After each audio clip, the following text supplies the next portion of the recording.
A continuación, Quito con Marjorie. Clasificación A. Apto para todo público. Las opiniones vertidas en este espacio por la producción y dirección del programa son de exclusiva responsabilidad de sus autores y de quienes intervienen en ellos.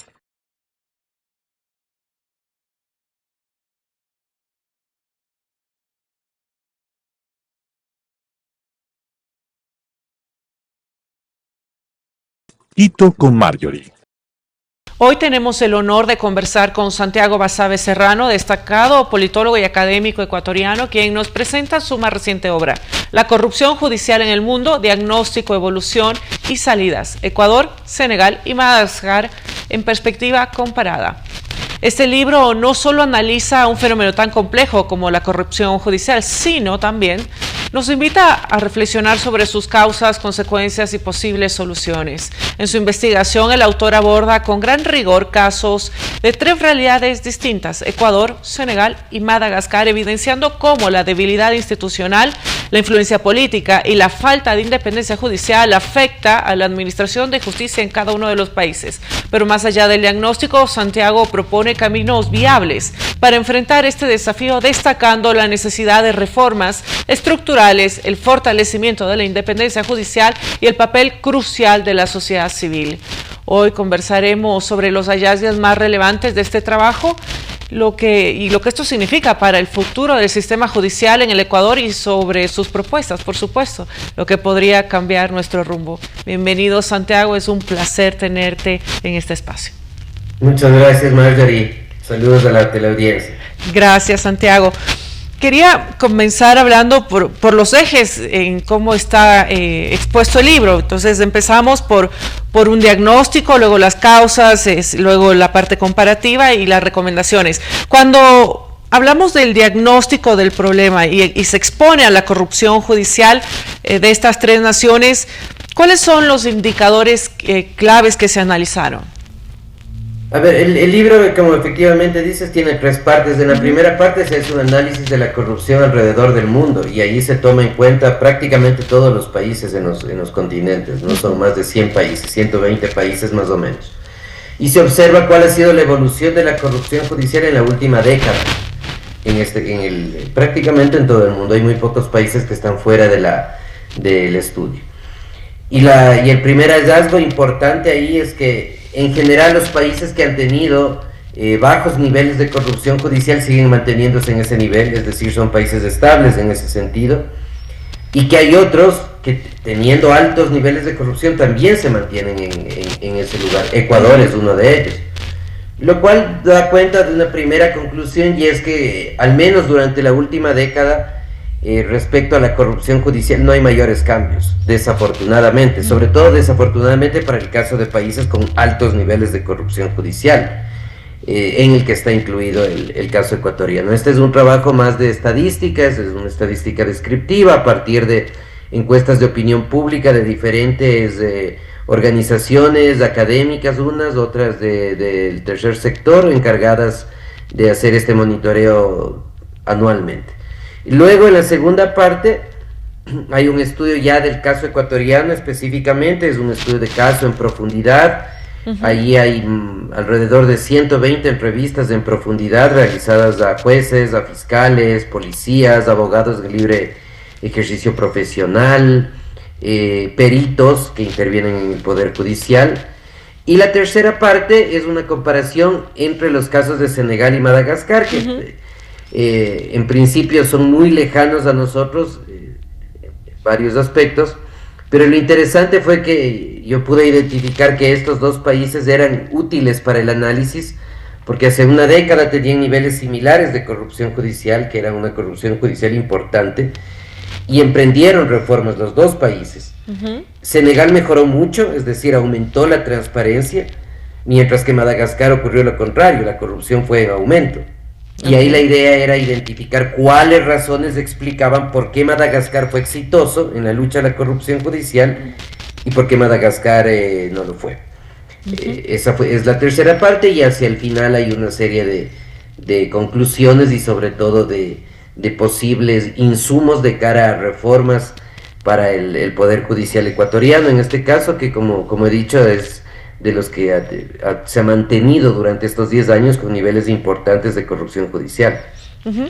Se analiza las raíces del problema. Hablamos de la debilidad institucional y falta de autonomía en los jueces, la presión de actores políticos y económicos y la falta de incentivos para combatir la corrupción. Y en el caso de Ecuador, digamos, entonces esto se ha mantenido de manera que se ha mantenido en los mismos niveles de corrupción. Efectivamente, o sea, Ecuador, como la mayor parte de países de América Latina, han emprendido procesos de reforma judicial, han emprendido proyectos de diferentes sectores para reformar el Poder Judicial, pero en general han sido poco exitosos. Y prueba de ello es que los niveles de corrupción judicial siguen siendo los mismos, y los de baja independencia judicial siguen siendo los mismos. Pensando en el ejemplo de Senegal, que es el ejemplo positivo, digamos, y otros que hay alrededor del mundo, que no son muchos en realidad.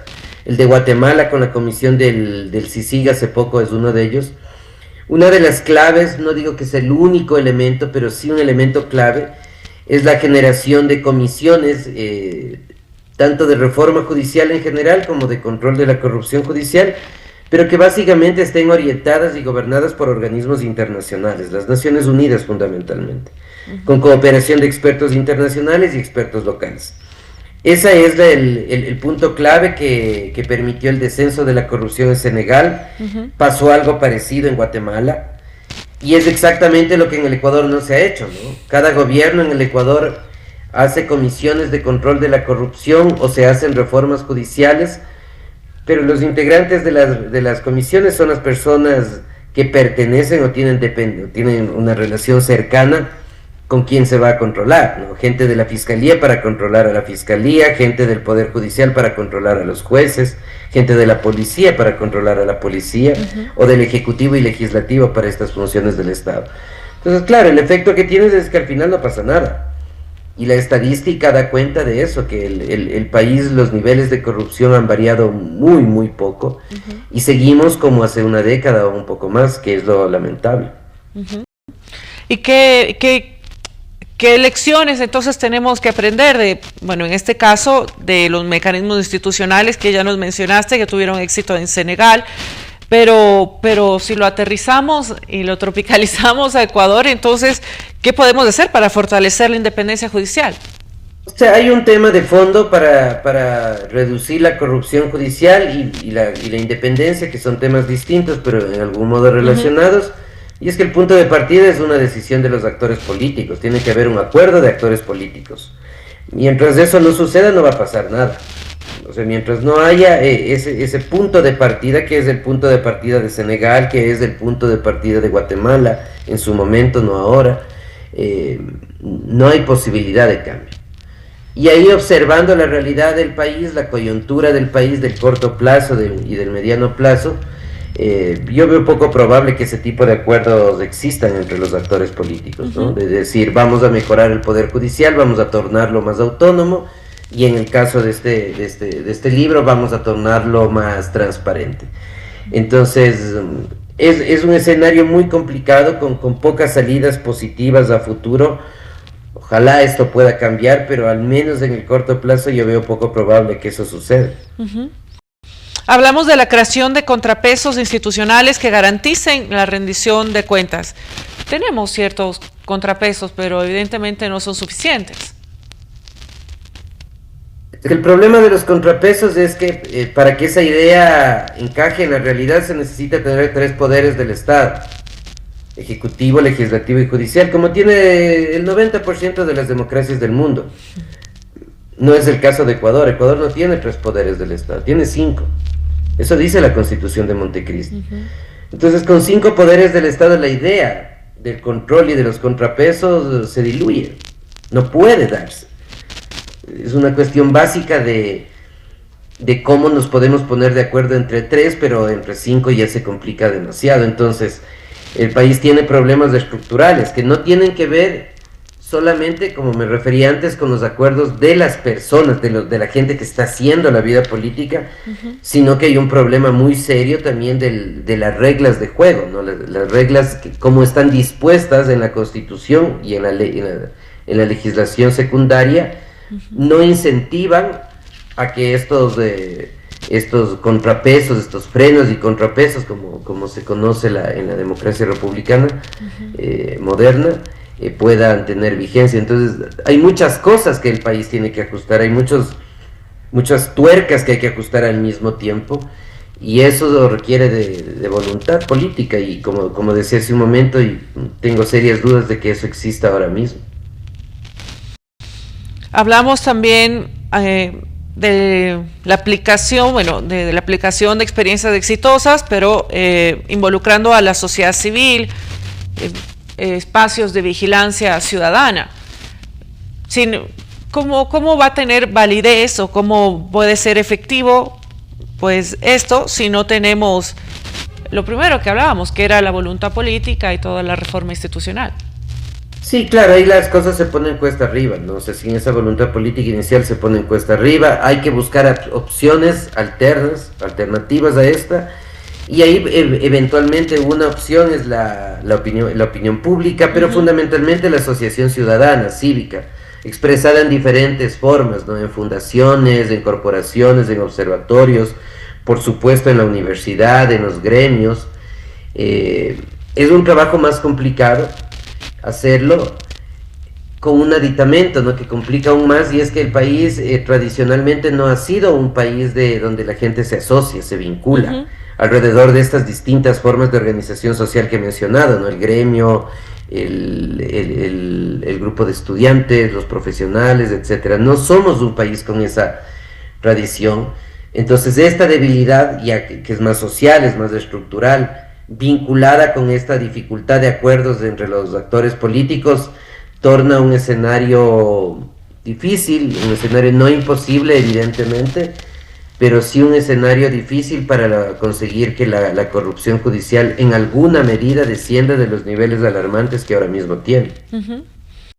Y entonces, ¿qué hacemos? Porque realmente vemos el resultado, no ha variado mayormente. Si hacemos estos pasos de las reformas institucionales, digamos, mejores liderazgos, una representatividad que sea más influyente, ¿cuánto tiempo nos tomaría ver cambios significativos? Al menos una década, ¿no? Esos cambios no son inmediatos, al menos una década. O sea, desde que empiezas un proceso de reforma para que veas resultados ostensibles, eso tiene que pasar al menos una década. Digo un periodo tan largo porque el caso de Ecuador no es el de otros países en el mundo que han estado en niveles intermedios de corrupción y que logran bajar un poco. El caso de Ecuador es un caso donde tiene mucho nivel de corrupción judicial, entonces mejorar eso va a tomar más tiempo, y en los otros países eso se ha visto en 5 o 6 años, y por eso evidentemente es un dato aproximado, ¿no? Yo no creo que demoraría al menos una década, porque implica una serie de cambios, implica otro elemento que es clave, que no es parte del libro, pero que es clave y que tiene que ver con la mejor formación de jueces y fiscales y de los operadores de justicia en general. Y eso tiene que ver con una academia judicial que lleva tiempo establecerla, que lleva tiempo ver sus frutos, pero creo que es algo que se tiene que hacer, ¿no? En algún momento hay que empezar, porque de lo contrario la imagen internacional del país, que se refleja sobre todo en el tema de los flujos económicos, empieza a verse lesionada, como efectivamente está lesionada, ¿no? La inversión de diferente naturaleza observa este tipo de variables como la corrupción judicial, y los países donde la corrupción judicial es más problemática son menos interesantes para invertir. Y ese es desafortunadamente el caso del país. Comparativamente en América Latina, para sacar la comparación con los otros continentes, Ecuador está en el 3º o 4º puesto de corrupción judicial, apenas luego de Venezuela, de Bolivia, de México y de Honduras. tienen además ciertos patrones comunes estos países, ¿verdad? ¿Y cómo debemos comenzar? Porque si hablamos de que nuestro diseño institucional pues, nos impide tener realmente un sistema de contrapesos que funcione, tendríamos que comenzar por una constituyente, o al mismo tiempo no son excluyentes los diferentes reformas, el mejoramiento de la formación de los jueces y fiscales, por otro lado, pero ¿qué debemos generar como un punto de inflexión sin el cual no podríamos avanzar? Hay varias cosas que se tienen que hacer, no necesariamente una constituyente es la salida ni la salida más inmediata, hay cosas que se pueden reformar vía legislación secundaria, la ley orgánica del Poder Judicial, es posible hacer algunas cosas, hay otras en las que evidentemente se va a necesitar reformas de naturaleza constitucional, no solo para cambios en el sector judicial, sino también para el sistema político en general. Ahí la discusión quizás es necesario una nueva constitución o una reforma parcial a la que ya existe. Esa es una discusión que desborda lo que charlamos ahí. Básicamente hay que tomar en cuenta no solo el aspecto puramente normativo legal, sino fundamentalmente el aspecto político, es decir, si es el momento políticamente adecuado para hacer un cambio de ese tipo. Y para un cambio de asamblea constituyente, una nueva constitución, me da la impresión que ahora mismo el escenario político y la correlación de fuerzas no es lo más adecuado. Pero esa es toda una discusión en el plano puramente político. Pero hay cosas que se pueden hacer, como la Academia de Jueces, por ejemplo, para que se formen jueces y fiscales de manera adecuada. Eso en rigor en el Ecuador no existe, formalmente hay alguna cosa, pero no existe más allá de eso. Hay un problema serio en la formación de los abogados, salvo muy pocas universidades que dan formación en derecho, en jurisprudencia de primer nivel, porque sí las hay, pocas, pero sí las hay. La gran mayoría de universidades tienen una formación elemental, y esos son los jueces y fiscales que luego ejercen la profesión y son los que son jueces y fiscales. Esos son los abogados, perdón, que luego son jueces o fiscales o que ejercen libremente la profesión. Entonces, ahí eso da cuenta de este entramado de corrupción judicial que, como se dice en el libro, no es una cuestión poco estructurada, sino más bien sistemática. Hay redes de corrupción de jueces, fiscales, determinados abogados o estudios jurídicos que interactúan entre sí para beneficiarse ilícitamente, por supuesto, a cambio de entregarle al usuario del servicio, al ciudadano, una sentencia contraria a la ley que está mediada por recursos económicos, ¿no? En general. Y entonces, ¿qué mensaje le podemos dejar a la ciudadanía respecto a esto?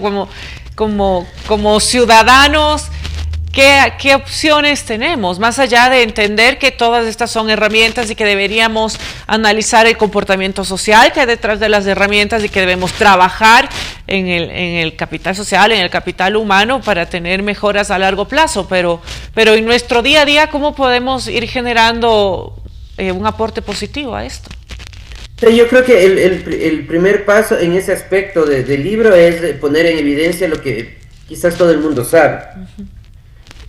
Es eso, es decirlo públicamente y posicionar este tipo de temas dentro de la discusión pública del ciudadano común y corriente. Y sobre todo yo creo que es incentivar en el sentido de que hay soluciones posibles, no es que es un caso absolutamente perdido, de ninguna manera. Pero se requiere más participación de la gente en diferentes niveles, y yo creo que las universidades tienen un déficit enorme en ese sentido, ¿no? Y ahí creo que hay un espacio para trabajar, y desde otros sectores también vinculados, no solo en el tema de corrupción judicial, en los varios temas del país. Yo creo que es posible generar cosas, generar espacios de discusión, de acción, de observación de los actores políticos o de los judiciales en este caso. Entonces es una cuestión de actitud inicialmente, al menos, de cara a tratar de que un escenario tan triste como el de la corrupción en la administración de justicia cambie en alguna medida, al menos.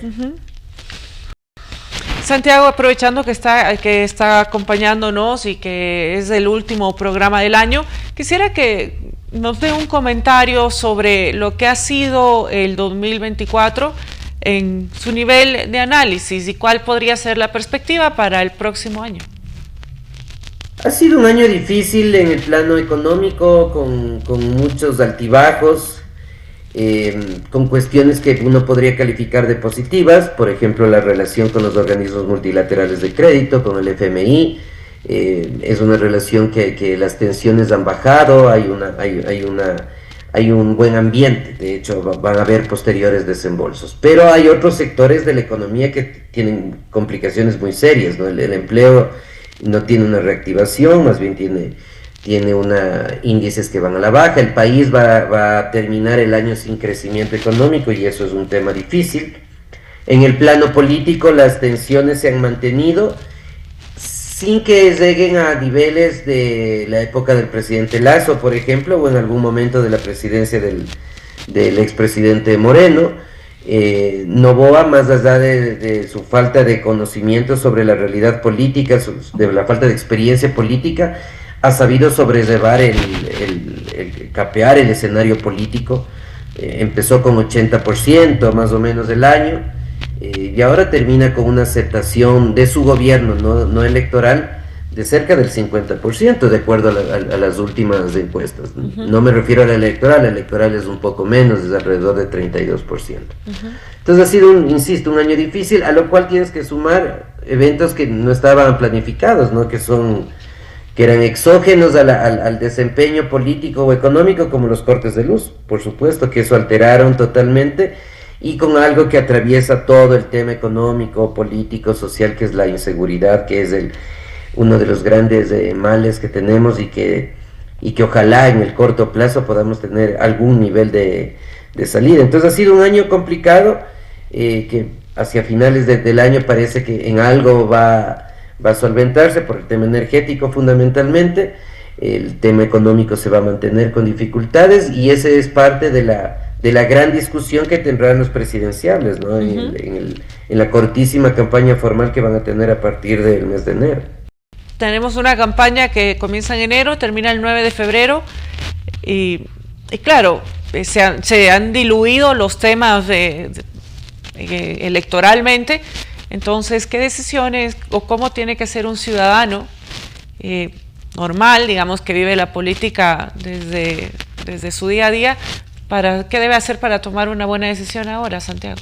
Sí, yo creo que básicamente es analizar las propuestas muy específicas de los dos candidatos que tienen el mayor espacio, ¿no? Esto digo, tienen el mayor espacio pensando en las encuestas que han circulado, que si bien tienen diferencias en porcentajes entre el señor Noboa, el presidente, y la señora González de la Revolución Ciudadana, no he visto ninguna que no los posicione a los dos como los dos grandes opcionales.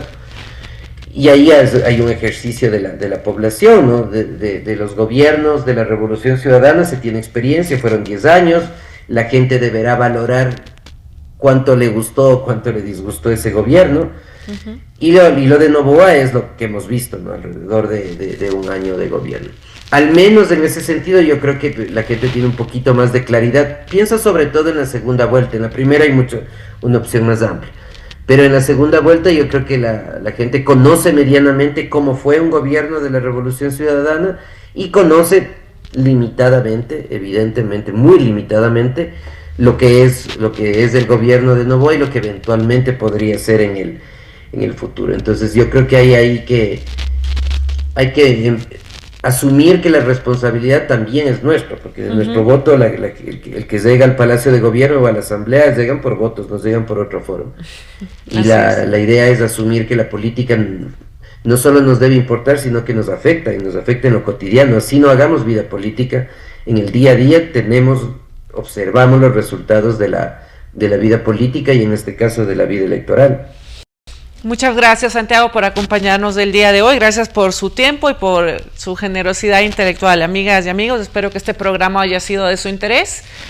y hemos compartido los detalles de la investigación de Santiago Basabe, la corrupción judicial en el mundo, diagnóstico, evolución y salidas. Y nos deja con grandes reflexiones, pero sobre todo con propuestas de lo que podemos hacer. Necesitamos un sistema judicial independiente, procesos de selección transparentes y meritocráticos y un compromiso firme de todos los actores involucrados para erradicar la corrupción. Nos queda claro también que este no solo es un problema de Ecuador, sino mundial, pero que hay países como Senegal muestran que existen caminos posibles para avanzar, siempre adaptando estas soluciones a nuestras realidades. Sin duda, la corrupción requiere voluntad política, una sociedad vigilante y, como lo plantea Santiago, instituciones fuertes que respondan al interés ciudadano. Gracias por acompañarme y espero verlos la próxima semana. Un abrazo.